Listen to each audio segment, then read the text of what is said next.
নমস্কাৰ, আজি আমি আলোচনা কৰিম যিবোৰ চৰকাৰী কৰ্মচাৰীয়ে আগন্তুক পঞ্চায়ত ইলেকশ্যনত প্ৰিজাইডিং বিষয়া হিচাপে নিযুক্তি পাইছে তেওঁলোকে ভোট গ্ৰহণৰ দিনা প্ৰপত্ৰ 14 ক অৰ্থাৎ প্ৰিজাইডিং বিষয়াৰ দিনপঞ্জী কিদৰে পূৰণ কৰিব। গতিকে এটি এক্সাম্পলৰ জৰিয়তে আমি আপোনাক দেখাব বিচাৰিছোঁ যাতে আপুনি ভোট গ্ৰহণৰ দিনা অতি সহজে এই ফৰ্মখন ফিল আপ কৰিব পাৰে। সো চাওক, ইয়াতে 1 নম্বৰ পইণ্টত দিয়া আছে যে জিলা পৰিষদ সমষ্টিৰ নম্বৰ আৰু নাম। নেক্সট আছে আপোনাৰ আঞ্চলিক পঞ্চায়তৰ নম্বৰ আৰু নাম।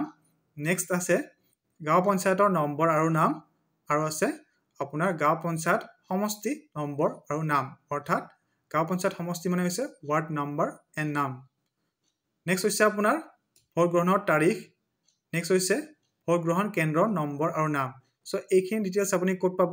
এইখিনি পাব আপুনি আপোনাৰ যিখন আপোনাৰ mark copy of electoral roll থাকিব, অৰ্থাৎ দেখিবলৈ এনেকুৱা হ'ব। তাত এই ডিটেইলছবিলাক সন্নিৱিষ্ট কৰা থাকিব আৰু এই ডিটেইলছবিলাক আপুনি ইয়াৰ পৰা ল'ব লাগিব আৰু ইয়াতে আপুনি ফিল আপ কৰিব লাগিব। নেক্সট পইণ্টটো আছে যে কেন্দ্ৰটো ক'ত অৱস্থিত, অৰ্থাৎ আপোনাৰ PS চেণ্টাৰটো ক'ত অৱস্থিত, তেতিয়া আপুনি সেই অনুযায়ী লিখিব লাগিব। যদি আপোনাৰ কেন্দ্ৰটো চৰকাৰী হয় বা অৰ্ধ চৰকাৰী হয় আপুনি ইয়াতে লিখিব লাগিব। মই ইয়াতে চৰকাৰী ঘৰ লিখিছোঁ। সাধাৰণতে চৰকাৰী ঘৰতে এই কেন্দ্ৰবোৰ থাকে। নেক্সট পইণ্টটো হৈছে পইণ্ট নম্বৰ 4, স্থানীয়ভাৱে নিযুক্তি কৰা পলিং বিষয়াৰ সংখ্যা যদি আছে।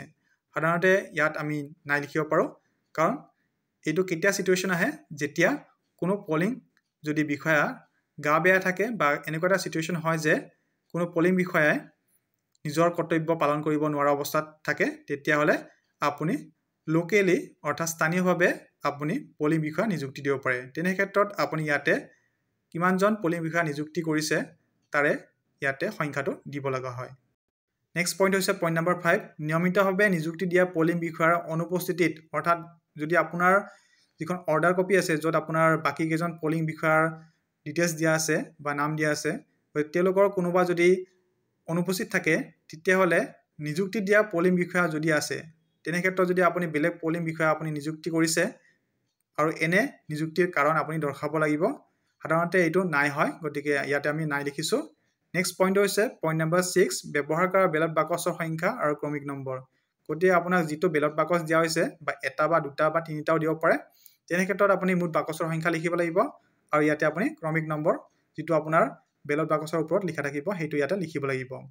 নেক্সট পইণ্ট হৈছে পইণ্ট নম্বৰ 7, ব্যৱহাৰ কৰা কাগজৰ চিলৰ সংখ্যা, অৰ্থাৎ যিবিলাক পেপাৰ চিল থাকিব সেই পেপাৰ চিলৰ সংখ্যা আৰু ক্ৰমিক নং আপুনি ইয়াতে লিখিব লাগিব। আপুনি ইয়াতে কেইটা ব্যৱহাৰ কৰিলে সেইটো লিখিব লাগিব, লগতে সেইটোৰ ক্ৰমিক নাম্বাৰো লিখিব লাগিব। নেক্সট হৈছে পলিং বিষয়াৰ সংখ্যা, যিসকল পলমকৈ আহিছে তেওঁলোকৰ সংখ্যা। গতিকে ইয়াতে জিলা পৰিষদৰ সদস্য প্ৰাৰ্থীৰ হয় কেইজন আহিছে, মুঠ এজেণ্ট তেওঁলোকৰ সংখ্যাটো লিখিব লাগিব আৰু পলমকৈ কেইজন আহিছে সেই সংখ্যাটো লিখিব লাগিব। নেক্সট হৈছে আঞ্চলিক পঞ্চায়ত সদস্য প্ৰাৰ্থীৰ হয় কেইজন আহিছে, ইয়াতে 4 লিখিছোঁ আৰু ইয়াতে পলমকৈ 0 লিখিছোঁ। নেক্সট পইণ্ট হৈছে যে গাঁও পঞ্চায়ত সদস্য প্ৰাৰ্থীৰ সংখ্যা, ইয়াতে 6 লিখিছোঁ আৰু ইয়াতে 0 লিখিছোঁ। গতিকে আপোনালোকৰ ক্ষেত্ৰত যি হয় আপুনি সেইটো লিখিব লাগিব। পইণ্ট নম্বৰ 7ত ক্ৰমিক নম্বৰ যিটো পেপাৰ চিলৰ ক্ৰমিক নম্বৰ আছে সেইটো লিখা নাছিলোঁ, গতিকে ইয়াতে লিখি দিছোঁ এতিয়া। পইণ্ট নম্বৰ 9টো হৈছে যে ভোট গ্ৰহণ কেন্দ্ৰত পলিং এজেণ্ট নিযুক্তি দিয়া প্ৰাৰ্থীৰ সংখ্যা। গতিকে জিলা পৰিষদৰ সদস্য কিমান হ'ব সেইটো আপুনি লিখিব লাগিব। আঞ্চলিক পঞ্চায়তৰ সদস্য কেইজন সেইজন লিখিব লাগিব। গাঁও পঞ্চায়তৰ সদস্য কিমান সেইটো লিখিব লাগিব। ইয়াত হৈছে আপোনাৰ প্ৰাৰ্থীৰ সংখ্যা হৈছে, গতিকে প্ৰাৰ্থীৰ সংখ্যা মানে প্ৰাৰ্থীৰ এগেইনষ্টত আপোনাৰ পলিং এজেণ্টবিলাক ভোট গ্ৰহণ কেন্দ্ৰত আহিছে, গতিকে সেই প্ৰাৰ্থীৰ সংখ্যাটো আপুনি ইয়াতে দিব লাগিব। নেক্সট পইণ্ট নম্বৰ 10টো হৈছে যে ভোটাৰৰ তালিকাৰ চিহ্নিত প্ৰতিলিপি, অৰ্থাৎ মাৰ্ক কপি যিটো আছে আপোনাৰ ইলেক্টৰেল ৰোল অনুসৰি প্ৰদান কৰা বেলট কাগজৰ সংখ্যা। গতিকে বেলট কাগজৰ সংখ্যা আপুনি লিখিব লাগিব। জিলা পৰিষদৰ সদস্যৰ কাৰণে কেইখন দিছে, আঞ্চলিক পঞ্চায়তৰ সদস্যৰ কাৰণে কেইখন দিছে আৰু গাঁও পঞ্চায়তৰ সদস্যৰ কাৰণে কেইখন দিছে সেইটো আপুনি লিখিব লাগিব। ইয়াতে আমি লিখিলোঁ 500 বুলি প্ৰত্যেকৰে। টো হৈছে যে ভোট গ্ৰহণ কেন্দ্ৰত ব্যৱহাৰ হোৱা মুঠ বেলট কাগজ অৰ্থাৎ বেলট পেপাৰৰ সংখ্যাটো ইয়াতে লিখিব লাগিব, ইনক্লুডিং কি কৰিব লাগিব যে ভুৱা বা টেণ্ডাৰ ভোট আৰু নাকচ হোৱা বেলট কাগজৰ হিচাপ ইয়াত দিব লাগিব আৰু বেলট পেপাৰৰ একাউণ্টৰ ক্ৰমিক নং 3ৰ পৰা এই হিচাপটো পোৱা যাব। নেক্সট ইয়াতে আপুনি দিব লাগিব যে জিলা পৰিষদৰ সদস্যৰ কাৰণে কিমান হ'ব এই বেলট কাগজৰ সংখ্যা, আঞ্চলিক পঞ্চায়তৰ সদস্যৰ কাৰণে কিমান হ'ব আৰু গাঁও পঞ্চায়ত সদস্যৰ কাৰণে কিমান হ'ব। ইয়াতে আমি 400 বুলি লিখিছোঁ প্ৰত্যেকৰে। নেক্সট ইয়াতে কি কৰিব লাগিব, ফাৰ্ষ্ট পলিং বিষয়াৰ চহী থাকিব নেক্সট থাকিব আপোনাৰ ইয়াতে দুজনে সাইন কৰিব লাগিব বেলট কাগজৰ দায়িত্বত থকা পলিং বিষয়া সকলৰ চহী ইয়াতে আপোনাৰ সেকেন্ড পলিং আৰু থাৰ্ড পলিং ইয়াতে সাইন কৰিব নেক্সট থাকিব আপোনাৰ পইণ্ট নম্বৰ 11 ভোটদান কৰা ভোটাৰৰ সংখ্যা অৰ্থাৎ কি মানে ইয়াত ভোটদান কৰিলে আপুনি পুৰুষৰ সংখ্যা লিখিব লাগিব মহিলাৰ সংখ্যা আৰু যদি অন্য আছে বা ট্ৰেন্সজেন্ডাৰ আছে এই সংখ্যা লিখিব লাগিব আৰু তাৰ পিছত মুঠ টোটেলটো লিখিব লাগিব পইণ্ট নম্বৰ 12 হৈছে প্ৰত্যাহ্বান জনাও ভোট গতিকে চ্যালেঞ্জ ভোট কিমান আছিল হেতু দেখাব লাগিব যে প্ৰত্যাহ্বান প্ৰমাণ হোৱা প্ৰমাণ কেইটা হৈছে যদি নাই নাই লিখিব লাগিব প্ৰত্যাহ্বান নাকচ হোৱা গতিকে কেইটা নাকচ হৈছে ৰিজেক্ট হৈছে এইটো লিখিব লাগিব যদি নাই নাই লিখিব লাগিব বাজেয়াপ্ত হোৱা টকাৰ পৰিমাণ যদি আছে আছে লিখিব লাগিব আৰু যদি নাই তেতিয়ালে নাই লিখিব লাগিব নেক্সট পইণ্ট হৈছে যে সংগীৰ সাহায্যত আহি অৰ্থাৎ কোম্পানীৰ সহায়ত আহি ভোটদান কৰা ভোটাৰৰ সংখ্যা কিমান গতিকে তেনে ক্ষেত্ৰত যিবিলাক ধৰ অন্ধ থাকিব বা ইনফাৰ্ম থাকিব তেওঁলোকে আহি যিবিলাক ভোট দিছে এনেকুৱা সংখ্যা কিমান আছে গতিকে যদি সেই সংখ্যা থাকে আপুনি সেই সংখ্যাটো দিব লাগিব যদি নাই লিখিব লাগিব নেক্সট হৈছে আপোনাৰ পইণ্ট নম্বৰ 14 ভুৱা অৰ্থাৎ টেন্ডাৰ ভোটৰ সংখ্যা যদি আছে সেই সংখ্যাটো দিব লাগিব যদি নাই লিখিব লাগিব নেক্সট হৈছে আপোনাৰ ভোটাৰৰ সংখ্যা যাৰ পৰা তেওঁলোকৰ বয়স সম্পৰ্কে ঘোষণা লোৱা হৈছে যদি তেনেকুৱা কিছুমান কন্ডিশন আহি পৰিছে যত আপুনি ঘোষণা লৈছে তেতিয়াহলে আপুনি ইয়াত ডিটেইলছ দিব লাগিব সংখ্যাটো দিব লাগিব যদি নাই লিখিব লাগিব আৰু যি সকলে এনেকুৱা ঘোষণা দিবলৈ অস্বীকাৰ কৰিছে তাৰ ডিটেইলছ দিব লাগিব আৰু যদি নাই লিখিব লাগিব পইণ্ট নম্বৰ 16 টো হৈছে যে ভোট গ্ৰহণ কাৰ্য স্থগিত কৰাৰ প্ৰয়োজন হৈছিল নেকি যদি হৈছে স্থগিতকৰণৰ কাৰণ যদি হোৱা নাই তেতিয়াহলে নাই লিখিব লাগিব ভোটদানৰ সংখ্যা পুৱা 7:30 পৰা 9:30 লৈকে কিমান ভোট হল 2 ঘণ্টাৰ মুৰে মুৰে হেতু দিব লাগিব গতিকে প্ৰথমতে সাপোজ 50 হৈছে নেক্সট আপোনাৰ 9:30 পৰা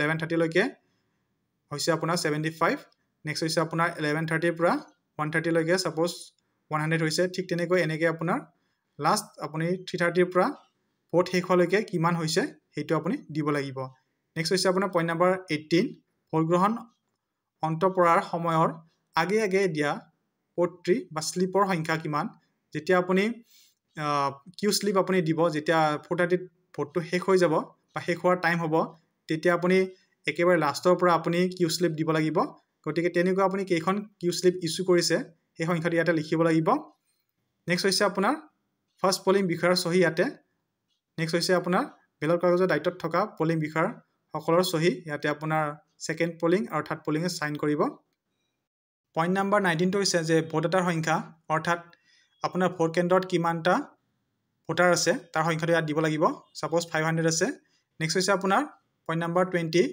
নিৰ্বাচনী অপৰাধ সম্পৰ্কত নিম্নলিখিত ঘটনাসমূহ সংখ্যাসহ বিতং তথ্য গতি ভোট গ্ৰহণ কেন্দ্ৰৰ 100 মিটাৰ অন্তৰ্গত এলেকাত নিৰ্বাচনী প্ৰচাৰ চলাইছিল যদি নাই লিখিব নেক্সট পইণ্ট হৈছে যে বেলেগ ভোটাৰৰ নামত ভোট দিবলৈ অহাৰ ঘটনা হৈছিল যদি নাই লিখিব নেক্সট হৈছে আপোনাৰ অসৎভাৱে ভোট গ্ৰহণ কেন্দ্ৰৰ জাননী তালিকাৰ অন্যান্য নথিপত্ৰ বিকৃত কৰা ধ্বংস কৰা আৰু অপহৰণ কৰা ঘটনা হৈছিল যদি নাই লিখিব লাগিব ভোটাৰক ভেটি দিয়া এনেকুৱা যদি ঘটনা হৈছে তেতিয়াহলে আপুনি লিখিব লাগিব যদি নাই লিখিব লাগিব নেক্সট পইণ্ট হৈছে যে ভোটাৰ আৰু অন্য লোকক ভীতি প্ৰদৰ্শন কৰা হৈছিল যদি নাই লিখিব লাগিব নেক্সট পইণ্ট হৈছে যে নিম্নলিখিত কোনো কাৰণত ভোট গ্ৰহণ বাধাপ্ৰাপ্ত বা স্থগিতকৰণ হৈছিল নেকি কণ্ডল বা অশৃংখলতা যদি নাই লিখিব লাগিব মুকলি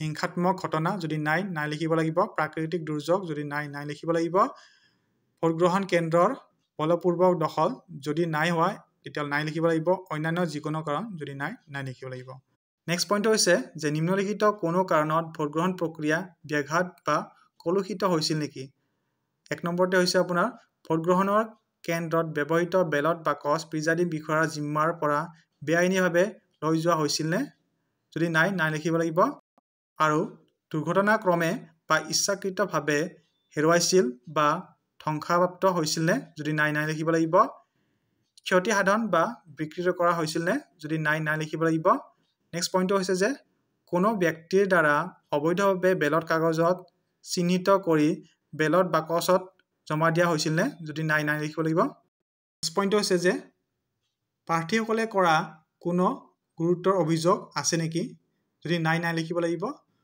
আইন শৃংখলা ভংগ হোৱা ঘটনাৰ সংখ্যা যদি কিবা আছে লিখিব লাগিব, যদি নাই লিখিব লাগিব। নেক্সট পইণ্টটো হৈছে যে ভোটগ্ৰহণ কেন্দ্ৰত সংঘটিত কৰা ভুল আৰু অনিয়মসমূহৰ প্ৰতিবেদন যদি আছে, যদি নাই আপুনি নাই লিখিব লাগিব। নেক্সট পইণ্টটো হৈছে যে ভোটগ্ৰহণ আৰম্ভ কৰাৰ আগেয়ে পৰৱৰ্তী বেলট বাকচ ব্যৱহাৰ কৰাৰ আগেয়ে আৰু ভোটগ্ৰহণ শেষ হোৱাৰ পিছত প্ৰয়োজনীয় ঘোষণা কৰা হৈছিল নে, এই ক্ষেত্ৰত আপুনি হৈছিল লিখিব লাগিব, যিহেতু আপুনি ডিক্লেৰেশ্যন আপুনি লৈছিলে। আৰু ইয়াতে আপুনি স্থান আপোনাৰ যিটো চেণ্টাৰ সেই ডিটেইলছ দিব লাগিব, লগতে তাৰিখটো দিব লাগিব আৰু ইয়াতে প্ৰিজাইডিং বিষয়ে চাইন কৰিব লাগিব, লগতে তাত ওচৰত ডিষ্টিংগুইছিং মাৰ্কৰ চিলটো মাৰিব লাগিব।